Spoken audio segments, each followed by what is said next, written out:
desses, numa conversa, uma mãe acabou comparando o TDAH com a síndrome de Down, dizendo que o fato da síndrome de Down ser visível acaba sendo mais fácil de lidar com a situação, principalmente lidar com o julgamento das outras pessoas.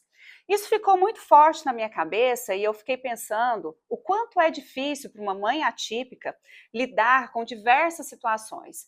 Para uma mãe de filho típico, já é difícil lidar com toda a rotina, com todas as demandas que um filho traz na vida dela. Imagina de uma mãe atípica. O quanto é difícil para uma mãe atípica desconstruir todo um processo de uma sociedade que não consegue enxergar um transtorno do neurodesenvolvimento como algo que precisa de um apoio, algo que precisa de um olhar diferenciado, né?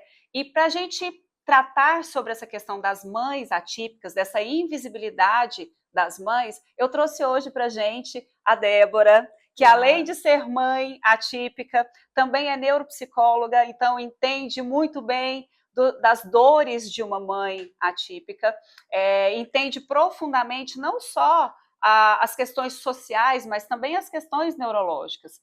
E a gente pensou em trazer para vocês mais informações, mais dados, mais conhecimento, porque o que a gente precisa muito na nossa sociedade é de conhecimento, conhecimento científico, para saber lidar com todas as demandas de uma maternidade atípica. E para isso a gente vai fazer uma série de vídeos sobre essa temática. Inclusive, quem está assistindo já pode colocar aí nos comentários o que vocês achariam que seria interessante para a gente tratar aqui. E contribuir, a ideia é contribuir, levando mais informações e aprendendo também com vocês sobre como táticas, estratégias que deram certo em casa, o que pode contribuir com outras mães também. A ideia é troca de experiência, troca de saberes, troca de informações e informações fidedignas, informações baseadas na ciência. Isso é mais importante e que fique bem claro que é o que a gente vai seguir. A gente precisa seguir a ciência, seguir o que os estudos, o que as pesquisas estão trazendo para a gente em torno de todos os tipos de transtorno. E aí?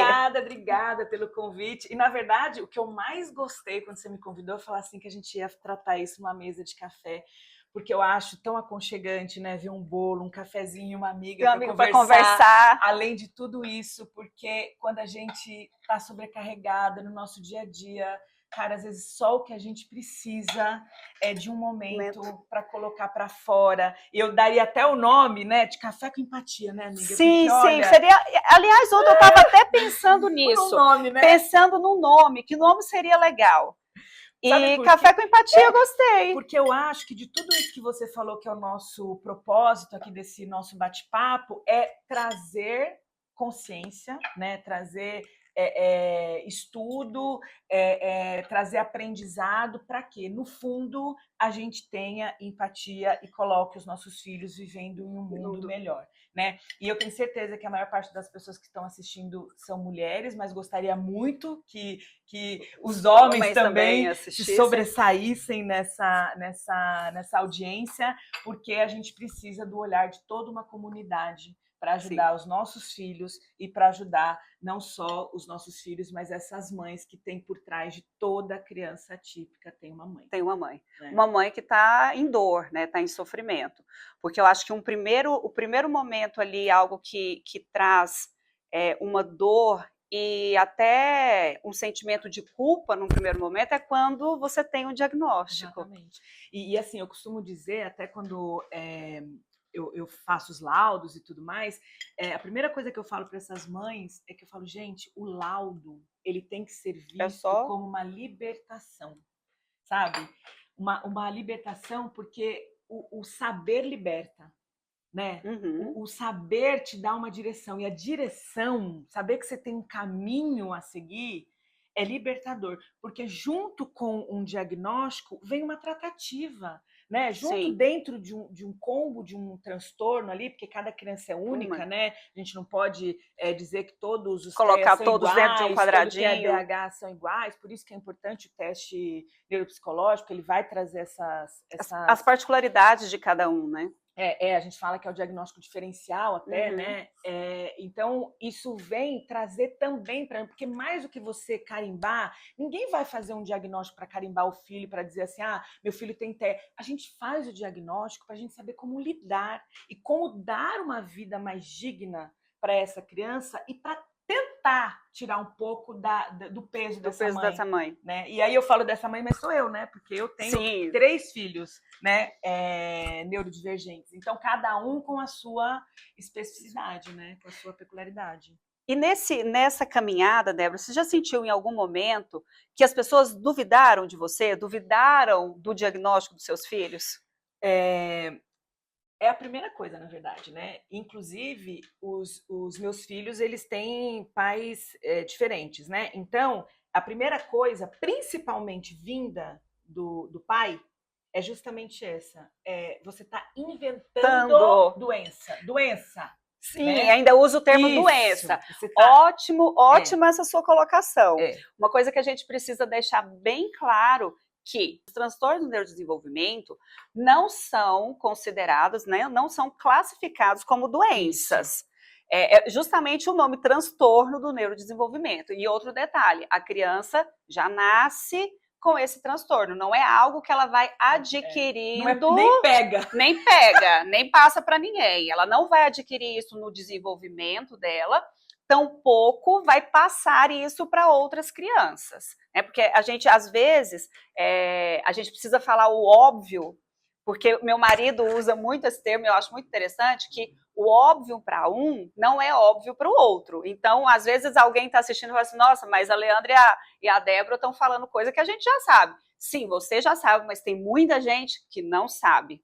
Então, é sempre bom a gente frisar essas informações, deixar bem claro. Não, transtornos do neurodesenvolvimento não são doenças. E são características e condições, né, que se você, de novo, tiver um laudo e você consegue entender o que embarca ali para ajudar, e a pessoa consegue criar estratégias para viver melhor sem o transtorno. Não sem o transtorno, né, mas sem aquilo que faz o transtorno, né? Enfim, a gente vai falar ao longo disso, essas características aí. Mas sim, que nem eu te falei, né? Os pais, principalmente, falam assim: você está achando, procurando. Então, primeiro ponto, né? Eu acho que é bom a gente esclarecer. E eu não estou achando também transtornos para mim, tá? Eu sou TDAH. Quando você olha e você estuda um pouco sobre o transtorno de atenção e hiperatividade, você vai entender que ele tem ali uma possibilidade de hereditariedade. Sim, né? sim. Existem estudos que falam também na hipertensão e algumas condições que a mãe passa durante o parto, estudos ainda preliminares, tá? Que falam da não hereditariedade. Né? Que, com condições ali durante a gestação que pode levar a um TDAH sem estar ligado à hereditariedade, mas a maior fatia está na hereditariedade. Inclusive, até é interessante que dias atrás eu vi um médico relatando, esclarecendo, que eu achei até bom, porque quando se fala em ambiental, porque vários estudos trazem essa questão da hereditariedade, mas também traz a questão do ambiental, do ambiente. E aí é um outro ponto também que, por vezes, mais um ponto para a mãe se sentir culpada, né? Quando ele fala do ambiente, não é esse ambiente que a gente vive, acho que é por isso que as pessoas acabam se confundindo, porque quando traz essa questão, pode ser hereditário, mas também pode ser o ambiente. Aí logo as pessoas ligam ao ambiente que a gente vive, mas é o ambiente uterino, é o ambiente de formação desse bebê. É esse ambiente que a gente está falando quando pensa nas causas, nas prováveis causas. E aí isso acaba trazendo mais um motivo, mais dúvida e mais um motivo para a mãe se sentir culpada. Nossa, então eu fiz alguma coisa errada durante a gestação. Eu tomei alguma coisa errada. Dias atrás, Débora, eu fiquei assim, estarrecida, surpresa e não sei mais quais outros adjetivos eu vou buscar para mostrar o quanto eu fiquei perplexa com uma colocação de uma professora. Porque, como você sabe, eu também trabalho com formação de professores, e aí a gente estava falando sobre sintomas, tanto do TEA quanto do TDAH, e formas, né, de se lidar com uma criança neurodivergente em sala de aula. E aí uma professora me questionou se eu tinha visto um vídeo no TikTok que falava assim que uma das causas, que a causa do autismo era o fato da sala, do centro cirúrgico ser muito gelado por causa do ar-condicionado. Então, quando a criança nascia, ela acabava tendo um choque térmico e, em função da sala muito gelada, e isso poderia causar o autismo. Então, assim, naquele momento eu respirei fundo, né? E aí busquei com toda calma tentar explicar para a pessoa que não era aquilo, mas aí ela falou assim: nossa, mas o vídeo era de um médico. Então, quando ela falou assim, o vídeo era de um médico, né? a gente, primeiro que a gente não sabe se a pessoa era realmente médica, né? Não, nessa né? Você pode fazer o que você quiser. Então, mas ali no vídeo, para ela, a importância também da responsabilidade das mídias, né? Para ela era um médico, né? Ela tomou aquilo ali como uma verdade. E aí, quando eu falo para ela, não, mas isso não faz o menor sentido e tal. Não, mas ele era um médico.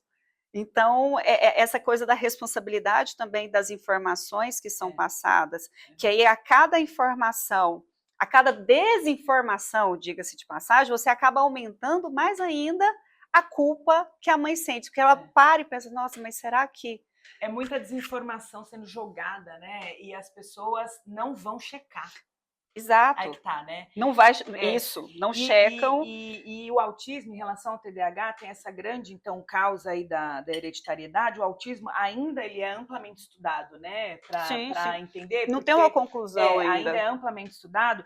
Mas, então, voltando aqui, eu sou TDAH, né? Eu tive ali, o que o TDAH me trouxe na questão de transtorno para a minha vida, né? Então eu tive dificuldade de aprendizado, né? Eu lembro disso, mas assim, não fui diagnosticada quanto criança. Mas é agora que você tem essa noção. Ainda vendo a alfabetização dos meus filhos, eu vejo a dificuldade, eu volto, sabe, nessa dificuldade. Então eu tive dificuldade de alfabetização.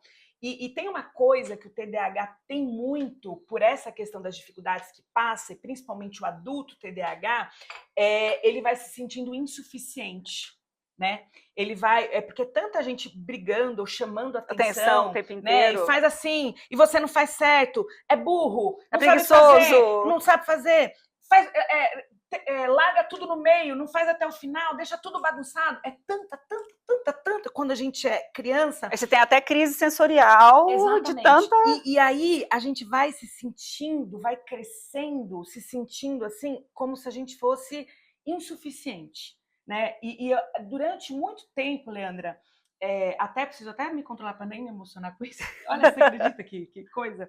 É porque eu choro feio, então não posso, né? Nesse nível. Durante muito tempo, tinha uma palavra que vinha à minha mente quando eu comecei a entrar em RH, as pessoas falavam assim, descreva você. O que é você? A palavra que vinha na minha cabeça, que eu nunca escrevi, obviamente, era inadequada. Você acredita? Acredito. Porque é um sentimento que é... Como você não se adequasse nos lugares, sabe? Porque parece que você... Em todo lugar você não consegue atingir a expectativa do outro. E aí muita gente que acompanha a minha carreira fala assim, nossa, mas você estudou tanto, eu tenho 2 faculdades, 3 pós-graduações, mas talvez seja por isso que eu caí tanto no estudo. E justamente nessa área para poder entender. E acho que também para provar para mim que eu não era tão insuficiente. Mas agora, voltando na questão da culpa. Então, tem uma questão hereditária. Ou seja, né, é muito provável que a partir do momento que eu tive uma filha que tem TDAH e como eu soube, dificuldade de aprendizado. A minha filha foi alfabetizada com 8 anos. Então, o TDAH dela trouxe um transtorno para a vida dela. Um transtorno funcional, na funcionalidade dela. Exatamente. Né? Tem momentos que você tem ali um TDAH que, às vezes, não atrapalha tanto ali a sua rotina. No primeiro momento, né? Porque depois, como eu, por exemplo, ninguém nem notou quando eu era pequena, só eu entendia que as coisas eram um pouquinho mais difíceis, mas hoje na vida adulta eu carrego isso, né? Mas a minha filha, ela teve um prejuízo. Obviamente, depois eu tive um filho, eu já fiquei Você já fica mais também. atenta, né? E aí você vai ficando atenta aos sinais. Então, assim, eu tenho uma filha com TDAH, eu tenho um filho com TDAH com TOD, minha filha com TDAH, ela tem como comorbidade ansiedade, ela tem TOC, que também é muito característico, né, do TDAH. E o menino, ele tem TOD, que é o transtorno opositor desafiador. Eu costumo falar que o TDAH, ele não gosta de andar sozinho, né? Ele não gosta de andar sozinho, sempre vê um combo ali para... E a minha filha mais velha, ela tem TEA, né? Então, eu vivo ali essa questão, e todos, como você falou, invisíveis, assim como o meu, né? E as pessoas ainda se chocam, né? Então, elas chocam, questionam, e acho que a gente é que está medicando e colocando coisas na cabeça da criança. Como se a gente escolhesse como uma vida seguidas de terapias, medicações, diagnósticos, isso fosse... A gente escolheu isso, né? Não, isso é fácil. Nossa, é legal, você sim, porque você acaba... deixando de ser só mãe, você passa a ser... Você é mãe, você é terapeuta, você é terapeuta ocupacional, você acaba fazendo tendo que estar em várias frentes ali atuando com a criança, porque também são terapias caras. É tudo muito caro.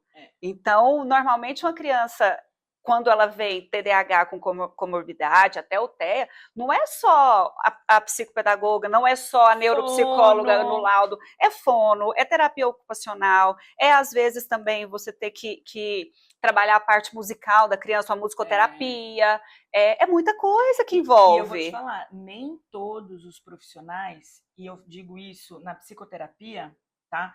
Que estão preparados. Várias vezes eu tive que trocar de psicólogo, porque eles mesmos, e tá tudo bem, você se especializa, você tem esse direito, né? Sim, de escolher em qual área atender. Eu prefiro direcionar ela para um outro profissional, né? E teve até profissionais que questionaram, a gente está falando de dúvida, né, sobre o diagnóstico. Sim, até o próprio profissional. Eu já tive uma psicóloga do meu filho, ela me questionava o diagnóstico dele o tempo inteiro. Primeiro que o Beni, ele tem sido tratado desde os 2 anos de idade, quando ele começou com muita irritabilidade, né? E essa oposição toda, né? Instinto já vingativo, essas coisas que é muito característica do TOD, desde pequenininho. Mas só que a gente não fecha um diagnóstico de uma criança tão pequenininha, principalmente antes dos 6 anos e tudo mais. Então, ele ainda está em processo diagnóstico. Tá?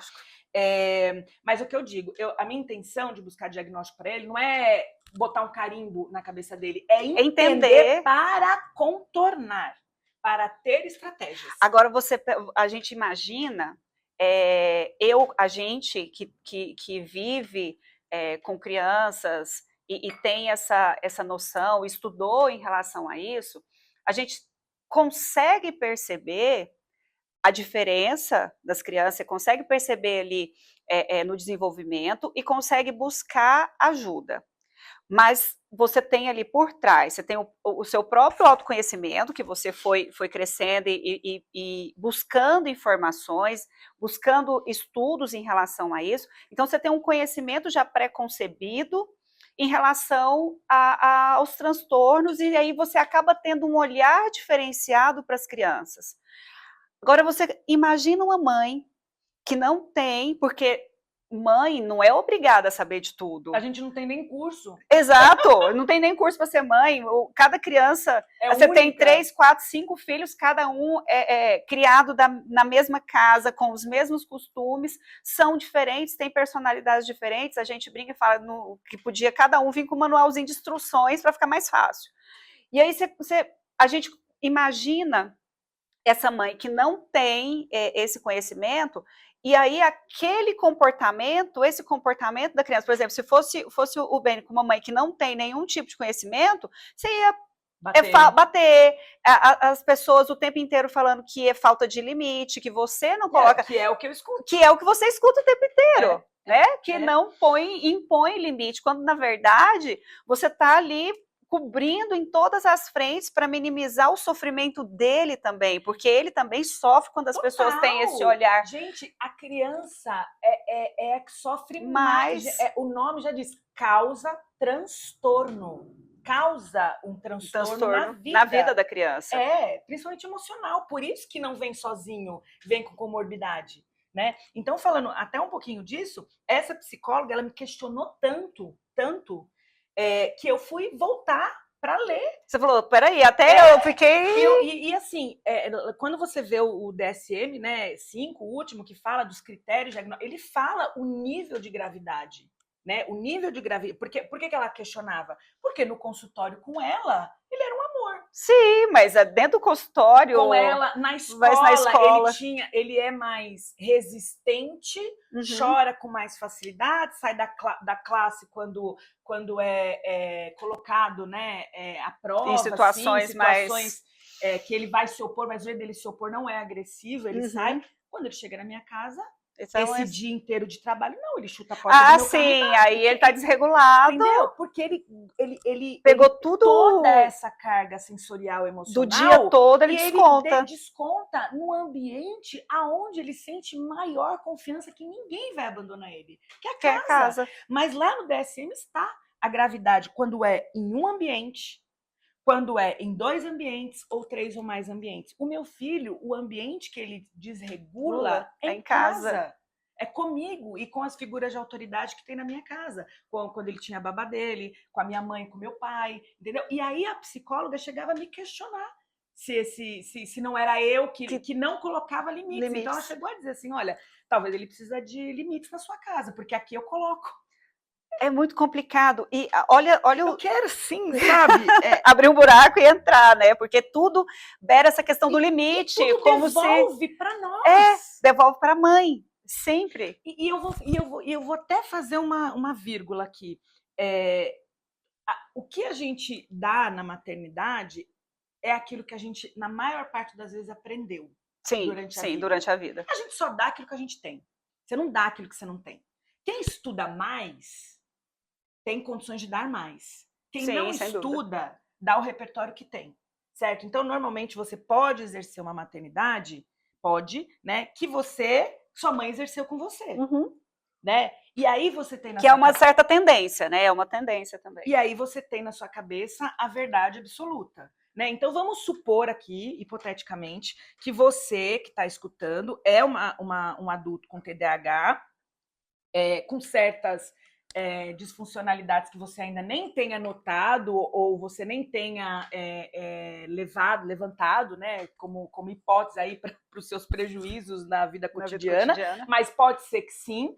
Aí você foi terrível na sua infância. A sua mãe te bateu, o seu filho é um TDAH hoje, entendeu? E você repete isso. E você acha que tá normal, que tá tudo bem. Mas olha para você hoje e veja se tá tudo bem mesmo na sua vida como adulta. Tá tudo bem mesmo?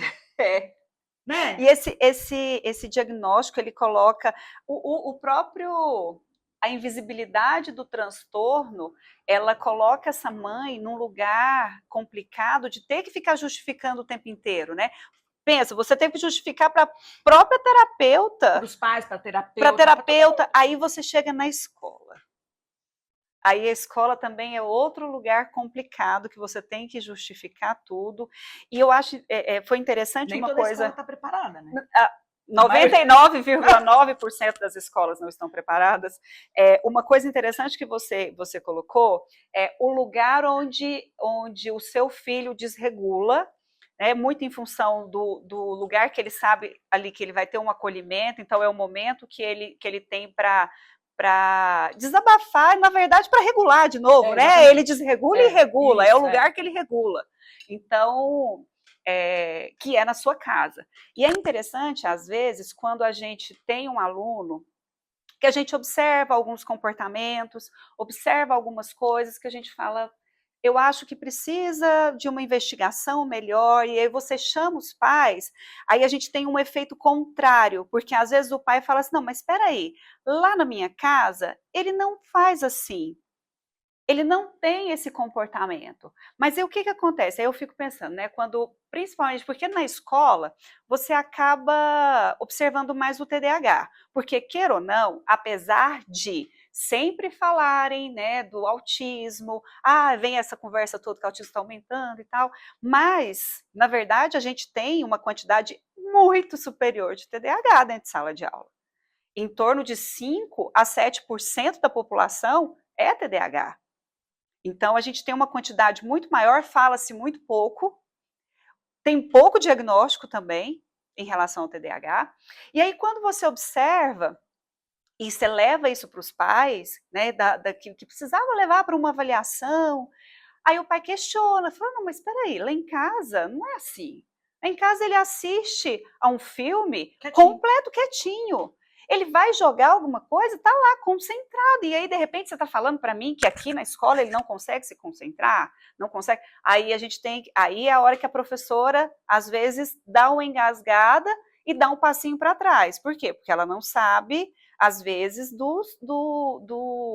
dos reais sintomas, não tem conhecimento real. Ela sabe que alguma coisa está chamando atenção, mas aí ela não sabe o porquê. Aí a necessidade desse processo do acompanhamento. Porque o TDAH, ele vai, não vai concentrar em tudo. Em tudo. E, principalmente, ele vai ter um momento ali de concentração maior nas coisas de maior interesse. Há um filme e um videogame. Que não tem, lógico, assim, ele vai concentrar. Não está testando ainda não está né? testando ele, porque não tem uma sobrecarga mental. Ele não precisa ficar raciocinando, ele não precisa ficar pensando, ele não cansa, porque é algo ali tranquilo. Ele desliga, ele descansa, porque ele está dentro da passividade, porque ele está ali no filme que ele gosta, por exemplo, num jogo que ele adora, ele está passivo. Ele não precisa ter um cérebro ativo ali o tempo inteiro, pensando, raciocinando, organizando as ideias na cabecinha, manipulando informações. Então, para ele ali está tudo bem. Então, em casa, ele está nesse lugar de conforto, digamos assim. E aí o que acontece na escola? Na escola vem a cobrança, ele sai desse lugar de conforto dele, e aí ele tem que lidar com planejamento, ele tem que lidar com organização de ideias, ele tem que lidar com a memória de curto prazo dele, que ele tem que manipular informações, e o que eu vou fazer com essas informações, ali a hora que dá um bug. E você sabe que tem gente, né, que relata, meu filho tem muito problema de memória, não tem problema de atenção. Então, assim, basicamente criança não tem problema de memória, basicamente, né? A memória começa num declínio ali, depois dos 20 anos, não é? Não lembro a idade exata. Mas, basicamente, o que vem antes da memória? Atenção. Se ele não está conseguindo armazenar o conteúdo da lição, meu filho lê, o problema dele não é falta de atenção, é falta de memória. Não, querido, ele lê, mas ele não está entendendo nada do que ele está lendo. Porque ele tem que reler. A minha filha, chegou o livro lá que ela tem que ler agora no primeiro trimestre, desse tamanho assim, ó. Esse já, meu Deus do céu. Não, eu dei para ela feliz, porque é um livro legal, assim, que eu já li, né? Na hora que ela viu a quantidade... O tanto de coisa que ela ia ter que ler. Ela já fez assim, para ver se tinha figura, ela fez assim, nenhuma figura. Ela já viu sobrecarga. Sim, de informação. Mas é aí que entra, eu não sei se todo mundo sabe, eu acho que a maioria das pessoas que me acompanham sabe que eu também sou professora de língua portuguesa, dei aula muito tempo de literatura, agora estou trabalhando mais gramática, mas a literatura ainda mora com uma força muito grande dentro do meu ser, gosto muito, e gosto muito de trabalhar com a própria literatura no sentido de conscientização, de utilizar a literatura para trazer essas ideias. Dias atrás até eu estava fazendo uma palestra lá em Alvorada, no Tocantins, eu até ressuscitei o Machado de Assis, porque para trazer essa ideia do capacitismo, que é uma outra coisa muito, muito importante, que a gente precisa levar a conscientização das pessoas, porque um primeiro passo ali, quando você... São vários problemas, né? Eu falo que a inclusão é uma cebola, lembrando do Shrek lá, né? São várias camadas que você vai tirando, que você tem que trabalhar em várias frentes, porque você tem essa problemática aceitação do diagnóstico, dessa coisa das pessoas validarem, né, aquele transtorno, e aí a partir do momento que ele é validado, aí começa o capacitismo. Aí o fato de achar que, não, ele tem tal transtorno, ele não vai conseguir fazer isso, ele não vai aprender, ele não vai dar conta, ele não vai, ou não vai conseguir, que, né, acaba tomando conta da sociedade como um todo. E essa forma da gente ver as pessoas como coitadinhos, não é coitadinho, ele é uma pessoa, né? Por isso que todo mundo questiona, porque a forma de falar, antes falava pessoa especial, pessoa isso, pessoa, agora é pessoa com deficiência, pessoa com transtorno, pessoa TDAH. É porque a pessoa tem que chegar primeiro do que o diagnóstico mesmo dele. Porque todos dependem do indivíduo e do contexto de do vida, contexto do ambiente de vida. que vive, para entender onde estão as características. Exatamente. Né? Eles não vêm num pacote. Exato. E aí eu gosto muito de usar o Machado de Assis, porque naquela obra dele, Memórias Póstumas de Brás Cubas, um determinado momento lá, Brás Cubas, para quem já leu, lembra lá o quanto Brás Cubas era mulherengo e tudo mais, mas em determinado momento da vida dele, ele viu que ele precisava casar.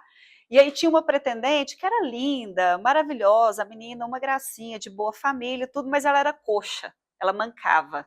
Era o termo que usava, né? Coxa, ela era manca.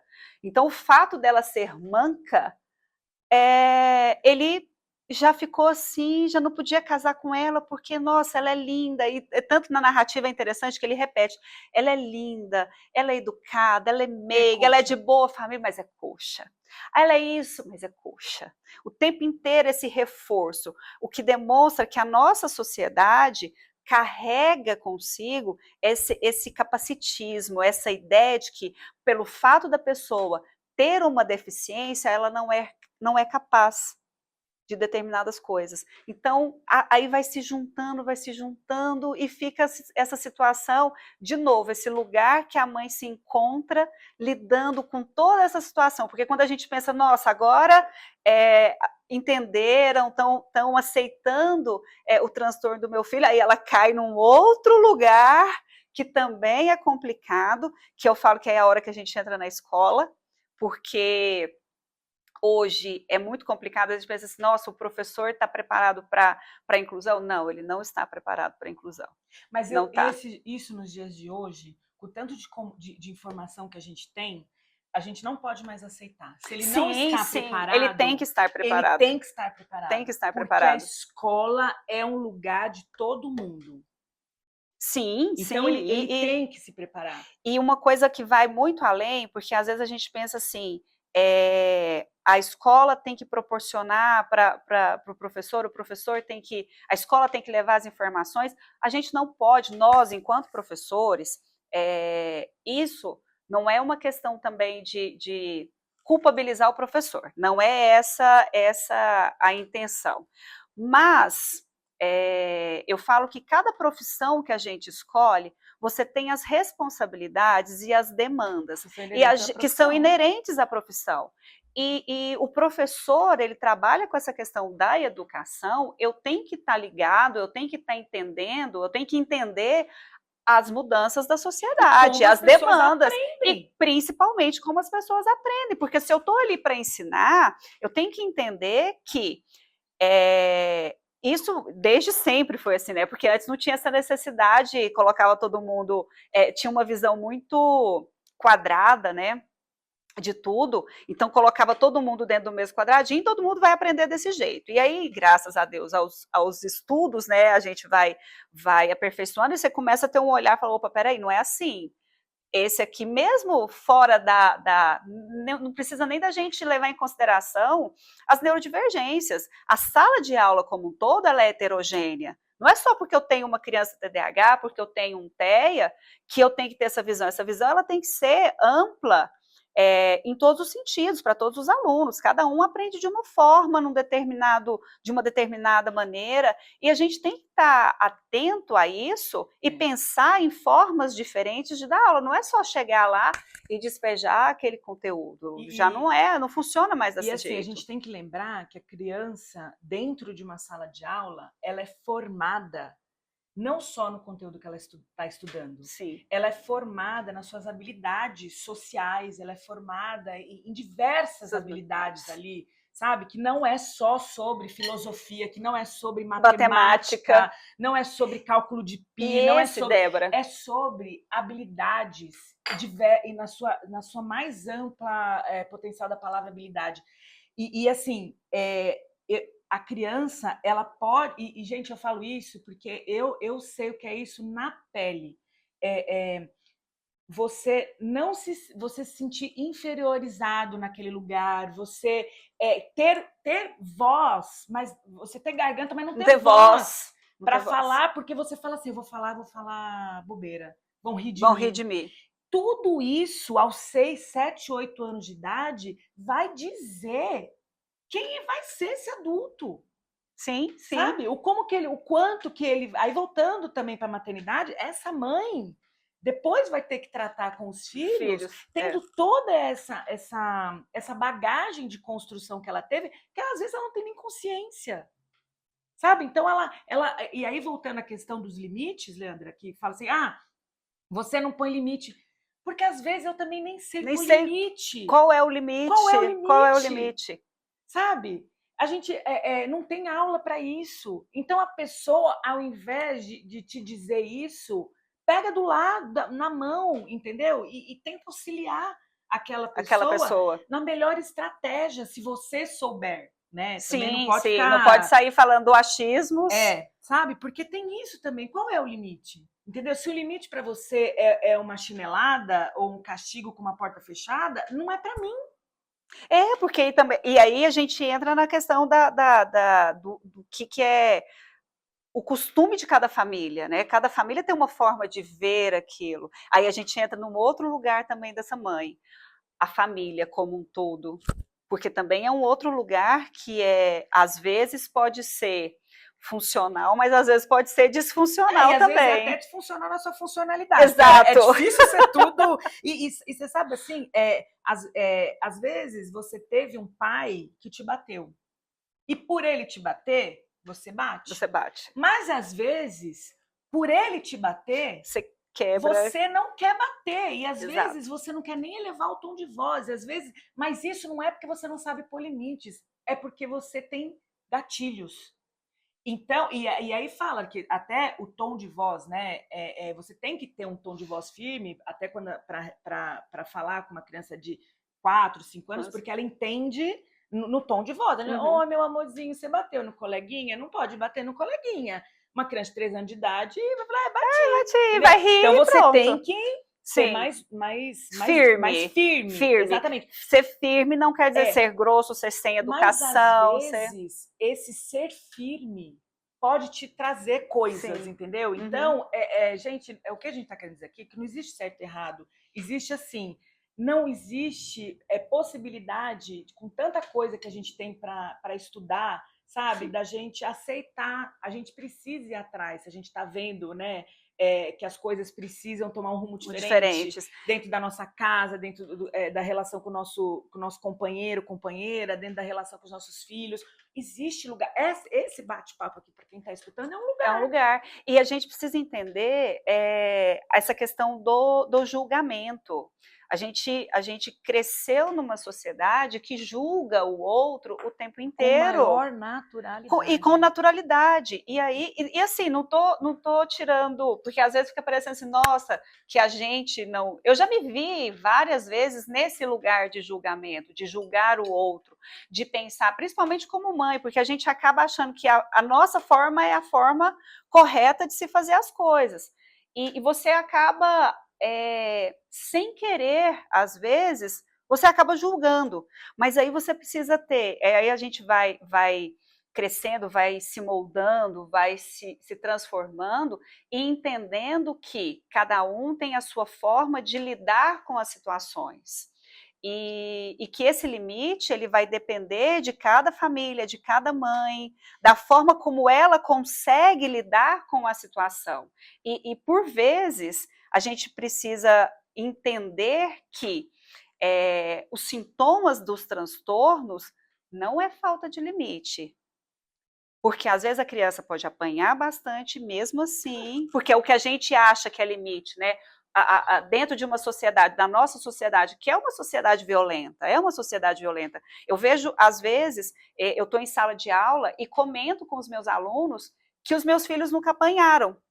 Aí eu ouço eles falando assim, nossa, professora, eu quero ser seu filho, porque você não bate. Eu falo, eu não bato, mas tem outras formas, tem castigo, tem isso, tem, né, às vezes faz alguma coisa que não está adequada, vai ficar sem celular, tem outras formas da gente lidar com a situação. Mas apanhar de pegar cinto, pegar chinelo, nunca apanharam. Então eles, e olha que eu lido com adolescentes, são meninos novos, de uma geração nova, porque a gente para e pensa também que quem batiam eram os nossos pais, os nossos avós. Hoje você pensa, não, hoje o pessoal não bate, mas bate-se muito. E a questão aqui também, a gente também não está querendo, cada um tem a sua forma. O que a gente está querendo dizer é que as pessoas, elas falam limites, muitas vezes na parte quando fala limite, está se referindo à agressão. E eu vou falar uma coisa assim, tá? Por experiência. Meu papel aqui é até falar da experiência da maternidade. O meu filho, se você agride ele, você piora a situação. Ele agride muito, ele volta. É o que às vezes acontece, por exemplo, nas escolas, quando você vê muito caso de professor que bate na criança, porque você tem aquele embate com a criança te devolve com violência, você devolve com violência de novo. É a mesma coisa, pega um fósforo e acende, junta um outro fósforo, aumenta. Você tem que jogar água. Sim, tem que colocar outro fósforo, né? Você só piora a situação. Então, E tem essa questão das pessoas remeterem muito essa questão a esse tipo de limite físico. Né? E ainda questionar, né? Quando eles falam assim, falta de limite, muitas vezes é nesse lugar, né? Nesse lugar de agressão física. De agressão física. Que é um lugar onde eu não gosto de estar, tá? E que não ajuda em nada, ele só... E assim, isso é uma coisa que... Eu não me sinto nem confortável, não preciso nem pensar, não é algo que eu preciso segurar, porque não é um conforto para mim, né? Eu apanhei quando era pequeno, isso era muito normal, nem toda a família, mas antigamente era consentido. Era... Né? E para mim tinha um lugar de normalidade esse nisso. Ciclo foi quebrado, porque, como eu falei, para mim isso gera gatilhos até de humilhação, sabe? Eu me sentia humilhada e acho que a gente... a criança fica nesse lugar, nesse lugar. Porque quando você... E às vezes tem gatilhos que são bons, porque ele de uma certa maneira, te faz refletir, parar e pensar que assim, eu preciso mudar o comportamento. Eu não posso ter um comportamento que me deixava constrangida, que me atingia dessa forma, por que eu vou replicá-lo? Então, você para ali e pensa em estratégias. E é tanta cobrança, tanta coisa, que às vezes você até para e fala, gente, será que isso vai resolver? Pois é. Por isso que eu acho que o letramento, sabe? Por isso que eu acho que o estudo, e de novo, né, a empatia. Se fosse tão normalizado, gente, esse tipo de conversa, sabe? Entre as mães, ao invés de dar cobrança. Você sabe que até é uma boa ideia da gente fazer um grupo de mães, de rodas de conversa, de troca de experiências. Eu acho super válido, porque assim, em vez de falar assim, mas aqui eu faço assim, mas com esse olhar de eu consigo e você não consegue, sabe? É melhor dizer assim, por que será que você não consegue? Você já tentou analisar? Né? Vamos tentar assim? O que você quer que eu faça? Eu, para as minhas amigas, eu fazia quadro de rotinas, assim, eu fazia para mim, eu fazia para elas também, joguinhos e não sei o quê, sabe? Quer usar, usa, mas eu acho que eu tô no meu papel de dar estratégia, não de dar julgamento, entendeu?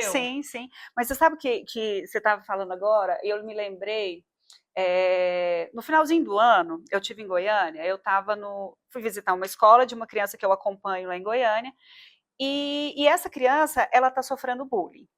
Mas é aquele bullying velado, é aquela coisa assim, chama todo mundo Não tem não é aquela violência explícita de xingamento, de agressão, nem física, tampouco verbal ali, clara.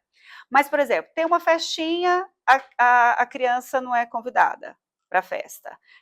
As coleguinhas, mesmo ali na sala, conversa, brinca ali dentro da sala de aula. Sai da escola, pronto, ela não existe, ela não é convidada para os rolezinhos no shopping, não é convidada para as festinhas, e quando é convidada, é um convidado assim para cumprir tabela, sabe? A criança chega na festa, não tem um acolhimento, ela não é inclusa e tá. E aí, fui conversar com a coordenação, aí vem sempre aquela fala assim, Leandra, mas essas coisas, elas estão acontecendo fora da escola, não é aqui dentro da escola, a gente não tem controle fora da escola. Aí eu peguei e falei para ela assim, olha, no meu entendimento, tudo que acontece em relação aos estudantes fora da escola, ele começou aqui dentro da escola. Eu costumo falar que a escola é o lugar onde tudo acontece na vida da criança e do adolescente. Eu brinco com os meus alunos que eu falo para eles, gente, onde foi o lugar que vocês deram o primeiro beijo? Que vocês se apaixonaram? Mesmo que a outra pessoa não soubesse, foi na escola. É aqui na escola que você se socializa, é na escola que você aprende, que você se molda dentro da escola. Então, a escola é o lugar onde tudo acontece. Aí agora não, está acontecendo bullying, não, é fora da... Não, ele iniciou na escola. E é aqui na escola que a gente tem que mudar, que a gente tem que transformar. Leandra, mas aí a gente conversa com as crianças, mas não resolve e tal. Aí eu até falei, olha, eu acho uma sugestão. A gente precisa atingir 3 frentes. A escola não é a tríade? Criança, os professores, criança, família, escola. Então, tudo que está aqui dentro da escola, de professor aos alunos, ao pessoal que trabalha na administração, em todos os lugares dentro da escola. A gente precisa trabalhar com esse público. A gente precisa trabalhar com a família também. Porque às vezes não, sempre, a outra mãe que não tem um filho atípico, ela tem as suas demandas, ela tem as suas dores, são diferentes? São. Mas ela tem a dor dela que está aqui, a dor da mãe atípica está aqui. Essa mãe típica, ela não tem uma noção do que a outra sofre, do que seria necessário. Não que ela não tenha empatia às vezes a correria, as demandas são tantas. Ela não foi colocada nesse lugar. Ela não foi também, colocada né? nesse lugar, ainda, exatamente. Ela precisa ser. Ela precisa ser colocada. Porque às vezes ela vai receber uma criança na casa dela que tenha alguma particularidade. Ela precisa entender um pouquinho também, não que ela tenha que ser expert naquilo, não, assim, mas em ter um entendimento. Os filhos. Exato. Foi isso que eu falei, porque a gente precisa fazer um trabalho com a criança dentro da escola e precisa fazer um trabalho com os pais, para os pais típicos conversarem com essas crianças em casa, para a criança ver que existe um ciclo ali, que está todo mundo junto, está todo mundo de mão dada em prol da criança. Porque quando a gente pensa em inclusão, e uma coisa que você colocou que é interessante, que a criança de inclusão, ela está dentro da escola, não é só para conteúdo acadêmico, vai muito além. O conteúdo acadêmico é o que a gente menos preocupa quando a gente pensa na inclusão, porque vai ter determinados transtornos que, dependendo da dificuldade que a criança tenha, o conteúdo acadêmico ele não vai ser absorvido mesmo. A matemática, uma pessoa que tem descalculia, não é sobre fazer conta. Não é só isso. A dislexia. E aí a gente entra num outro campo que aí vale para um outro vídeo para a gente fazer, porque o que mais tem aqui é assunto. Então vai ter que, e eu acho que é isso que é a dor do professor, porque o professor ele quer que a criança se desenvolva, que a criança aprenda. E aí quando ele vê que ele não, aí é outra culpa, outro tipo de culpa que o professor também sente, porque ele acha que ele não está fazendo o melhor para aquela criança se desenvolver. Mas aí é um outro trabalho que a gente também precisa fazer para ele entender que, às vezes, que não é ele. que não é ele. Ele é parte, ele Ele é é, 33%. que vai... o pai tem que dar o 33%, Exato, o coleguinha tem que dar o 33%, também, e todo mundo, e vai ter criança que academicamente ela não vai desenvolver. A gente tinha eu tinha um aluno, há uns 6, 7 anos atrás, ele estava no 7º ano, ele tem síndrome de Down. E, Débora, pensa numa criança extremamente sociável, brincava com todo mundo, conversava com todo mundo, excelente jogador de futebol. Os meninos, na hora da aula de educação física, eles brigavam para ver qual time ia levar ele para jogar, em qual time ele ia jogar, porque ele era excelente no jogo de futebol. Só que, academicamente, ele ainda não estava alfabetizado, mas eu achava tão interessante, porque toda aquela rotina da escola, as regras da escola, estava internalizado, porque ele estava no colégio desde a educação infantil. Então, ia para a sala de aula... Isso é educação. Exato! Ele ia para a sala de aula, aí, por exemplo, ele estava conversando, aí eu chamava a atenção dele, ele, desculpa, professora, parei de conversar. E parava mesmo. A gente estava anotando no quadro, fazia anotação, aí eu falava, gente, posso apagar? Não, professora, eu ainda estou escrevendo. E aí eu ia olhar no caderninho, ele estava fazendo Lzinhos.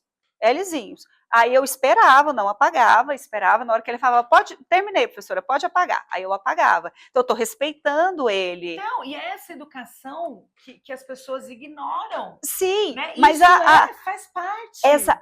O ciclo de amizade que ele tinha lá dentro do colégio era algo tão bonitinho de se ver os meninos brigando porque queria ele no time. Isso, para mim, era algo assim, eu falava, gente, é isso que a gente precisa ter, não é só conteúdo acadêmico. E, Leandra, a educação e a deseducação, porque eu lembro da minha filha, quando estava sendo alfabetizada na pandemia, a deseducação dessas habilidades, que eu tô dizendo, ela estava sendo...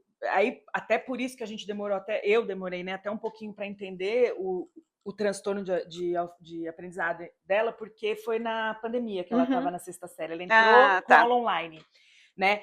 E eu lembro, eu estava assim, lavando louça, eu lembro, ela estava assistindo com a aula, aí eu só escutei a professora falando assim, calma, gente, calma, vamos esperar a Clara de novo. Clara, esse termina. De novo. Quando você terminar, você avisa. Calma, gente. Ela colocava no mudo e tirava a imagem, baixava e segurava as lágrimas assim, ó, e chorava. 6 anos de idade.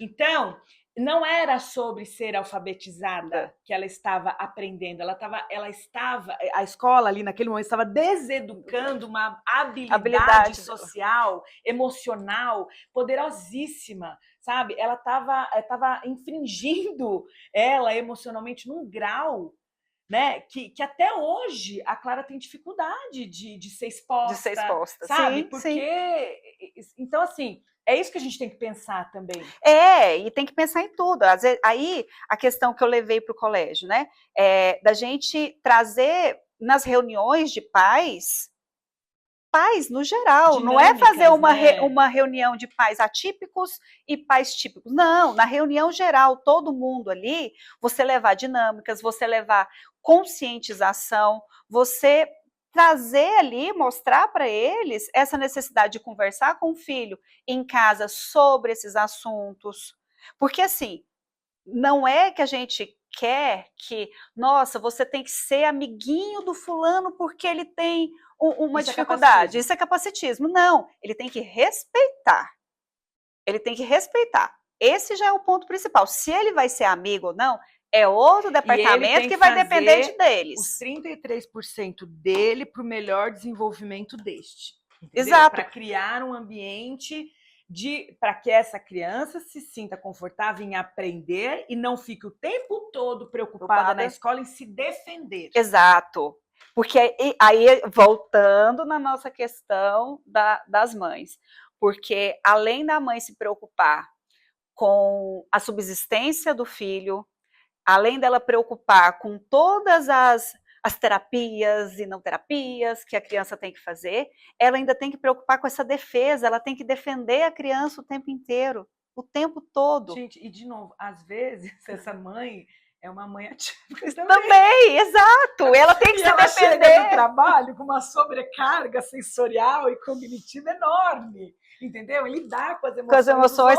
Ainda tem essa questão, porque a gente quando a gente está falando aqui, eu falo que existe o mundo ideal, né? O mundo ideal é aquele que a mãe pode ficar bom, depende também, porque isso também não é um mundo ideal para cada uma, né? Depende muito de cada uma das mães. Mas o mundo ideal seria aquele em que a mãe conseguiria, né, fazer a todas, mãe, ou o pai, alguém, daquela criança conseguir atender todas as demandas da criança e conseguir ter a sua vida plena, se autoatender e fazer as coisas que ela gosta, porque muitas das vezes, a maioria das vezes, as mães acabam deixando de fazer muita coisa, deixando os sonhos para trás, em função de cuidar das demandas de uma criança atípica, porque ela simplesmente não consegue, ela não tem rede de apoio, ela não tem nada. Então ela não consegue, então vai ficando, os sonhos vão sendo deixados de lado. E a frustração, gente, não tem coisa pior, né? E assim, é difícil você tentar ser inteira para alguém quando você está pela metade. Quando você está pela metade, exato. E aí junta essa coisa que você falou aí da carga sensorial muito grande das mães, que também, além de tratar de todas essas demandas, ela precisa trabalhar para poder pagar todas as terapias, para poder conseguir que o filho tenha mas aí nesse caso a gente entra para qualquer mãe, né? Assim, as mães no geral, porque não é só a mãe de criança atípica que precisa estar ali trabalhando, e também tem essa questão da nossa realização também, enquanto mulher, da parte profissional, que você quer, o seu sonho de ser uma profissional, de atuar em determinado segmento, tem toda uma demanda também de culpa em cima disso. Eu acho que isso também pode ser um assunto bacana aí para o próximo vídeo, que é falar dessa maternidade, né, típica, atípica, mas principalmente maternidade solo, né? Sim, sim. Esses dias eu estava conversando, eu sou mãe solo, né? E eu estava conversando lá com uma pessoa da escola, e aí eu tava falando, você é mãe solteira? Ela falou, sou. Eu falei assim, não, então é legal, porque a gente tá na mesma escola, a gente vai se apoiando, né, para buscar, levar, se precisar, porque todas nós trabalhamos, enfim. Aí eu falei, não, também tem fulana. Aí tem fulana também. Aí foi aumentando. Aí fulana, né? São, sei lá, que eu contei ali, são 7 num grupinho, sabe? E tá tudo bem. E vamos se apoiar também, né? Vamos criar essa rede de apoio saudável para nós e para os nossos filhos. E juntar, né, as mães também que não são solo. Isso. E trazer, porque vai conhecendo as realidades. Exatamente. E eu gostei da sua ideia da gente formar um bate-papo aí. Se vocês gostaram dessa ideia, a gente pode criar, né, criar um grupo de apoio. E eu sou lá de Anápolis, né? Você é de Goiânia. Sou Goiânia, mas estou morando em São Paulo. Mas mas o apoio ele pode ser emocional. Com os avanços tecnológicos, a gente consegue fazer. Psicológico, né? Enfim. Eu acho que tem pauta já para a próxima, né? Tem várias pautas, tem muita coisa que a gente pode falar, pode trabalhar. Foi uma delícia, Lê. Que bom, também gostei. Gostei, a gente comeu aqui um bolinho. E para além das discussões em relação à maternidade, essa coisa do ter um momento. Isso. Porque, às vezes, eu acho que o às vezes foi a palavra, pensando, a professora de português aqui, a palavra que a gente mais usou aqui é o às vezes, mas esse às vezes ele pode ser traduzido como tipo 90%, 99%. A gente nunca quer generalizar, né? Mas às vezes o que a gente precisa é desse momento de uma escuta, por mais difícil que a situação seja, quando você tem o outro. Uma escuta acolhedora. Uma escuta com acolhimento, uma escuta, só escutar. Às vezes você não precisa falar nada, você precisa só escutar. Isso já ajuda tanto. Obrigada por me ouvir. Que isso, eu que agradeço você estar aqui com a gente. Um brinde, então, a nossa escuta. Brinde com café. Até a próxima. Até a próxima. Obrigada, gente.